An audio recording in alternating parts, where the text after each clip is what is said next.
नमस्कार रसिको. आज 1 मे महाराष्ट्र दिन. आज आपण आले आहोत गास या गावामध्ये. गास या गावातील माजी सरपंच श्री लॉरेन्स फर्गोस आणि त्यांच्या पत्नी रोजी फर्गोस यांच्याशी भेट घ्यायला. आज ग्रेट भेट या सदरामध्ये आपण त्यांच्याशी निखळ संवाद साधणार आहोत आणि अगदी वेळ न दवडता मी आपल्या संवादाला सुरुवात करते. सर्वप्रथम तुमचे जागर मराठी या चॅनलवर अगदी मनापासून स्वागत आहे. तुमच्या सहजीवनाची 44 वर्ष पूर्ण झाली, म्हणजे अगदी जवळजवळ 4 दशकच म्हणेन मी. खरं तर इतका हा मोठा प्रवासच आहे. आजकालच्या युगात आपण बघितलं तर 44 वर्ष म्हणजे खूपच मोठं झालं. या सहवासाबद्दल आज आपण एक छान निखळ संवाद आणि गप्पा मारणार आहोत. तर सर्वप्रथम मी सर तुम्हाला विचारते की तुमचं शिक्षण कुठे झालं, म्हणजे वसईमध्येच का? तुम्ही मूळचे वसईचेच? वसईचेच. अच्छा. आणि गावामध्ये शिक्षण झालं. अरे वा, इथेच गावामध्ये शिक्षण झालं. आणि ताईंचं? माझं पण इथेच सर झालं. Sir Gonsalo high school. Gonsalo high school मध्ये शिक्षण झालं. अरे वा, छान. सर तुमचं समाजकार्यामध्ये कधी येणं झालं?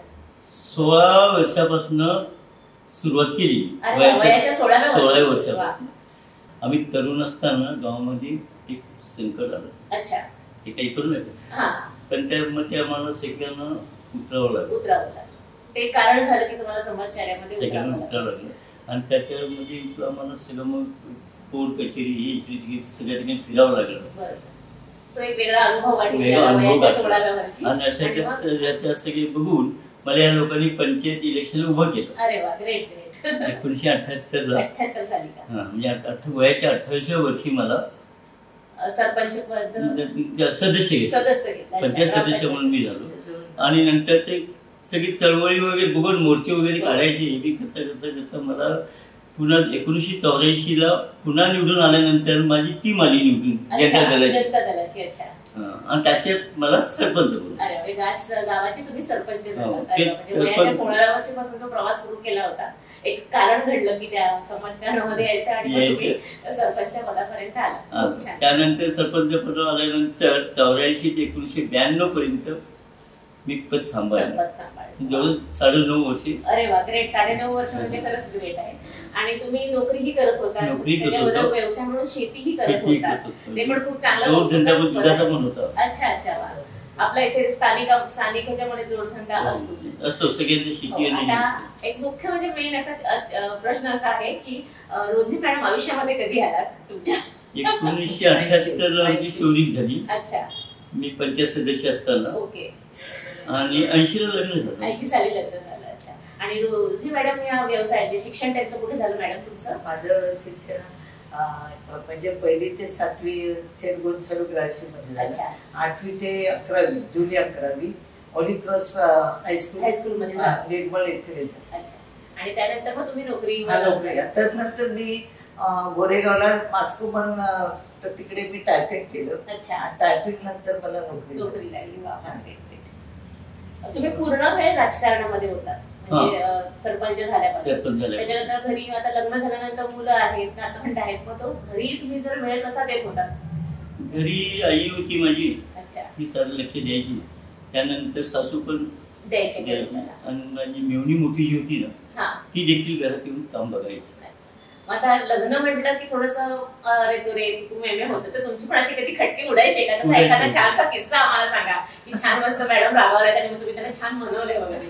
तुमच्या आयुष्याची 44 वर्षाच्या आज म्हणजे 44 वर्ष पूर्ण झाली, पण मागे म्हणून पाहताना कधीतरी आठवतं ना की अरे माझे फुगवे रुसवे कधी केले आहेत. असा एखादा प्रसंग आम्हाला नक्की सांगा.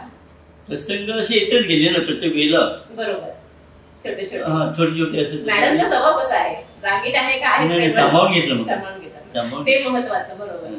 त्यांनी सांभाळलं म्हणून आज तुम्ही या टप्प्यावरती सगळं जागेवर बसलो. बरोबर. तुमची दोन्ही मुलं देखील वकील आहेत, तर त्याच्याबद्दल तुम्ही काय सांगाल? मुलं सुना वकील झाले, त्यांनी मेहनत पण खूप केली. बरोबर. आणि घराचं वातावरण चांगलं असल्या कारणाने त्याची लाईफ चांगली आहे. बरोबर. मुख्य संस्कार महत्वाचे. आणि त्यांनी संस्कार जी राहिली ती आजूबाजूच्या लोकांसारखं नाही, सरळ मार्ग. आज पण त्यांचं नाव करून निघते. कुटुंबाचं वागणूक चांगलं होतं म्हणून ती चांगलं राहिली. समर्थ रामदास स्वामी म्हणतातच की शुद्ध बीजा पोटी फळे रसाळ गोवटी, म्हणजे आई वडीलच इतके छान संस्कारी आहेत तर त्यांच्या पोटी येणारी मुलं ही तशीच संस्कारी आणि जगाला म्हणजे समाजाला आपलं काहीतरी चांगलं दावित्य देणारी आहेत असंच आहे. आणि तुमच्या सुना देखील शिक्षिका आहेत. अरे वा, त्यांच्याबद्दल काय सांगाल आम्हाला? ते आता म्हणजे जॉर्जचं लग्न झालं 11ला 2011 आणि स्टीफनचं 13ला. अरे वा, आता एवढ्या वर्षापासून आमच्या जवळ एकत्र कुटुंब. आणि मुख्य आपल्या वसईला आणि वसईच्या गावाच्या जमिनीची म्हणजे मातीची ही एक परंपरा आहे की इथे कुटुंब सगळे एकत्रित राहतात, गुणगोविंदाने राहतात. हे छान आहे. म्हणजे प्रेक्षकांना खरं सांगे, आमच्या वसईमध्ये तुम्ही आलात तर आपला कुपारी समाज आहे, वाडवळ समाज आहे, इथल्या तुम्ही बघाल तर तिथे कोणी अशा वाड्या आहेत सगळ्यांच्या आणि सगळे घरं एकत्र पद्धतीने राहतात. हा खरंच खूप छान असं हे संस्कार आहेत या मातीचे.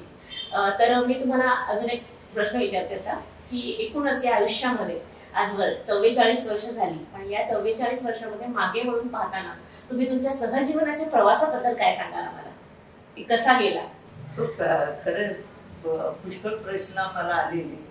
एकदा मध्ये यांचं ऍक्सिडेंट झालं. अच्छा. असं काही म्हणजे काय अडथळे बरेच असताना खूप त्यांना असं लोकांचं पण दडपण, काही मोर्चे पण घरात यायचे. अच्छा, बरोबर. त्यामुळे मग ते टेन्शन, त्यांना ऍक्सिडेंट पण त्यांचं झालं. असं संकट आली, पण संकटाला मी तोंड दिलं. संकटांवर मात करून तुम्ही पुढे गेलात आणि मुख्य म्हणजे मोलाची साथ तुम्ही त्यांना देत होता. त्याच्यामुळे ते भक्कमपणे आपल्या पथावरती चालत होते. म्हणजे एक स्त्री आपल्या पुरुषाला म्हणजे सांगायची की तुम्ही असं हे करताय, आता तुम्ही असं पाठवता, कसे मुलं कशी हे करता. मग मी का म्हणाली, ज्याल्याशिवाय खरी ईश्वर शिवाय, ती त्यांना करायचे तर करू दे, परमेश्वर माझी मुलं सांभाळ. आणि माझ्या मुलांना मला कधी सांगायला लागलं की तुम्ही अभ्यास करा का हे करा, मी हेपर्यंत करायची. माझी मुलगीला ती पण अभ्यास करायची. ती भावंड म्हणजे एकदम जीवाभावाने वाढलं. मी आल्यानंतर एवढंच विचार, शाळेत काय अभ्यास सांगितलं तुम्हाला, असं आहे असं आहे. आणि त्यांचे पेपर पण मी कधी कधी माझ्या शाळेत म्हणजे ऑफिसमध्ये नेऊन दाखवायचे. तेव्हा ते मला सांगायचे तुमची मुलं किती, तुम्ही सर्व्हिस करता, मिस्टर कसे पण मुलं किती अभ्यास करतात, हे करतात. आणि त्यांनी मला अद्यापर्यंत असं जे आहे तसं दाखवलं. जेव्हा ते वकिलाचे शिक्षण करत होते आणि वकिलाचा म्हणजे चांगलं जॉब सोडून मी त्यांना म्हणाले, बाबा सर्व्हिस सोडून वकिला करून काय करणार, आपलं कसं बघणार, आपण एवढे यातून हे आलेलो नाही. मम्मी तू काहीच काळजी करू नको. आणि असं त्याच्या लग्नाच्या वेळेला पण त्याला आम्हाला खूप टेन्शन आलं, पण त्याने आम्हाला कधीच काही टेन्शन दिलं नाही. त्यांनी स्वतःवर जबाबदारी घेतली आणि पुढे सगळ्याला. तुमचे आशीर्वाद, तुमच्या शुभेच्छा यांनी त्यांचं आयुष्य अगदी छान अद्यापर्यंत चुकाच आहे. आणि ते पण त्याच्या पप्पा सारखे ज्याने सेवा करतात. कधी कधी मी बोलते, म्हणाले पप्पाने केले तेवढं बस, आता बस. पण त्याला पण आवड आहे, त्या संस्कारामध्ये म्हणजे डीएनए मध्येच आहे त्यांच्या आवड आहे त्याची. मम्मी म्हणते तुझी लहान मुलं आहेत त्याच्यावर लक्ष दे, पण ते गावाच्या याच्यासाठी ते पण करतात त्याची. आणि लोक पण त्यांना बरीच साथ देतात, त्याच्या पप्पाच्या याच्यामुळे देतात लोक साथ. असं तुम्ही काय सांगाल तुमच्या प्रवासाबद्दल? मॅडमनी तर खूप छान सांगितलं, तुम्ही काय सांगाल? लहानपणापासूनच मी सांगितलं 16 वर्षापासून मी सुरुवातच केली. त्यानंतर मी पंचायत सदस्य झालो, सरपंच झालो आणि कामाची सुरुवात त्या आजपर्यंत बारीक बारीक कामं चालू झाली. कुठे काय भानगड झाली काय करता मी जातो आणि बघतो प्रेमाने. बाहेरची लढाई तुम्ही सांभाळताना घराची आघाडी मॅडमने सांभाळली, म्हणून आज तुम्ही या टप्प्यावर इथपर्यंत पोहोचू शकता. त्याचं सगळं श्रेय मी रोजी मॅडमला जातात, हो की नाही? हे मान्य करा सर. तुमच्या सहजीवनाला 44 वर्ष पूर्ण झाले, तर आमच्या जागर मराठीतर्फे तुम्हाला अगदी मनापासून खूप खूप शुभेच्छा. असंच 50व्या 100व्या वाढदिवसाला आम्हालाही नक्कीच बोलवा आणि तुमचा वेळ आणि आपल्या गप्पाचा ओघ असा चालू राहणार आहे. तर मी तुमच्या सुनेशी बोलू इच्छिते की तिला तुमच्याबद्दल काय मत व्यक्त करायचं हे तिने आम्हाला सांगावे. आज तुमच्या सासू सासऱ्यांच्या सहजीवनाला 44 वर्ष पूर्ण झाली म्हणून आपण एक निखळ संवाद साधला होता. तर आज तुमच्या सासू सासऱ्यांबद्दल तुम्ही काय सांगू शकता? नमस्कार. आज जागर वाहिनीवर आमच्या सासू सासऱ्यांचा मुलाखत घेतल्याबद्दल सर्वप्रथम जागर वाहिनीचे आभार आणि 1 मे महाराष्ट्र दिनाबद्दल सगळ्यांना हार्दिक शुभेच्छा. माझे नाव निर्मला जॉर्ज फर्गोस. मी ॲडव्होकेट जॉर्ज फर्गस यांची पत्नी आहे. 4 डिसेंबर 2011 ह्या दिवशी आमचं लग्न झालं आणि आमच्या लग्नाला 12 वर्ष पूर्ण झालेली आहेत. आणि त्यानंतर इथे 12 वर्ष झाली आम्ही एकत्र राहतोय. नमस्कार, मी स्टेफी स्टीफन फर्गोस, माझे मिस्टर ॲडव्होकेट स्टीफन फर्गोस. माझ्या लग्नाला आमचं लग्न 13 जानेवारी 2013 रोजी झालेलं आहे. आमच्या लग्नाला 11 वर्ष पूर्ण झालेली आहेत. तुम्ही काय सांगा, तुमच्या सासू सासऱ्यांबद्दल काय सांगा, त्यांचा स्वभाव, तुमचं लग्न झाल्यापासूनचा एखादा छानसा अनुभव आमच्याबरोबर शेअर करा. सर्वप्रथम सासऱ्यांबद्दल बोलायचं झालं तर माझं लग्न झालं त्या वेळेला त्यांनी माझ्यासाठी उद्गारलेले शब्द की तू माझी सून नाहीयेस, तू ह्या घरची लक्ष्मी आहेस.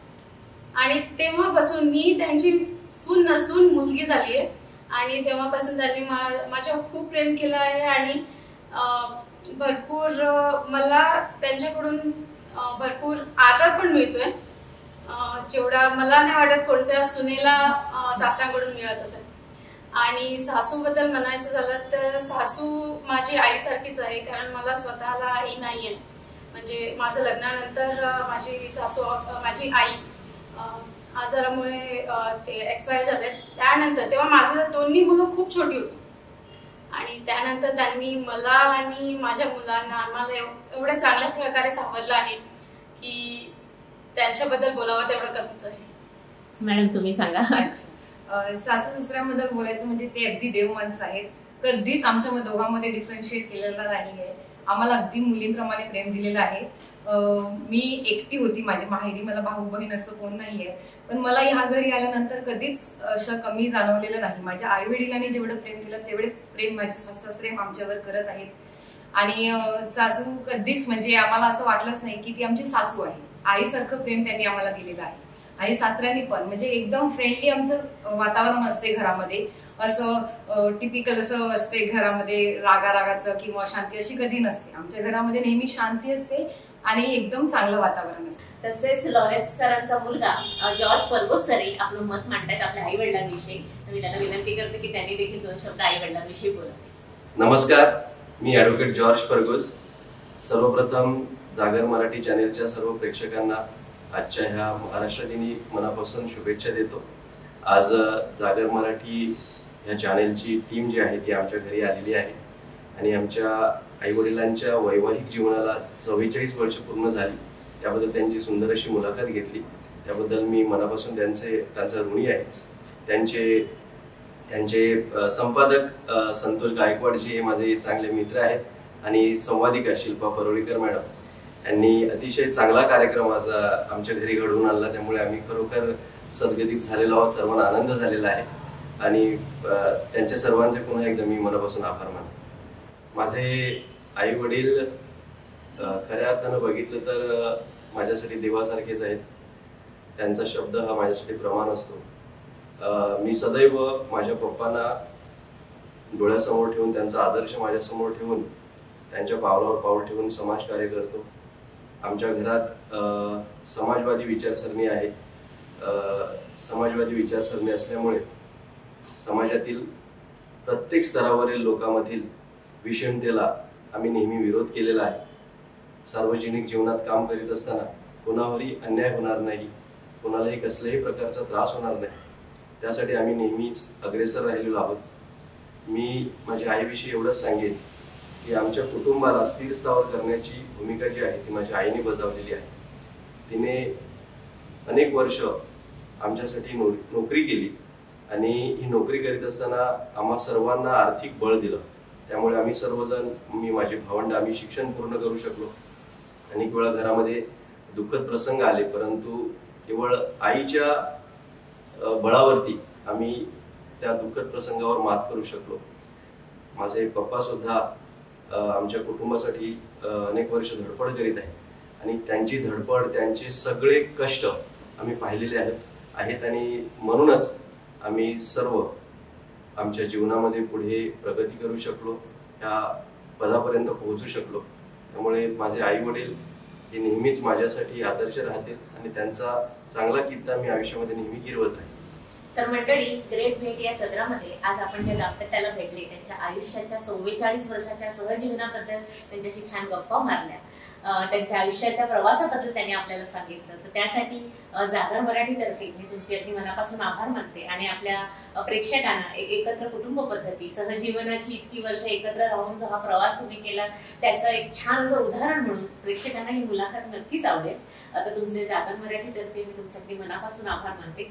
मी तुमचे आभार मानतो कारण तुम्ही या वेळेला येऊन आमची मुलाखत वेळ दिला. धन्यवाद. थँक्यू.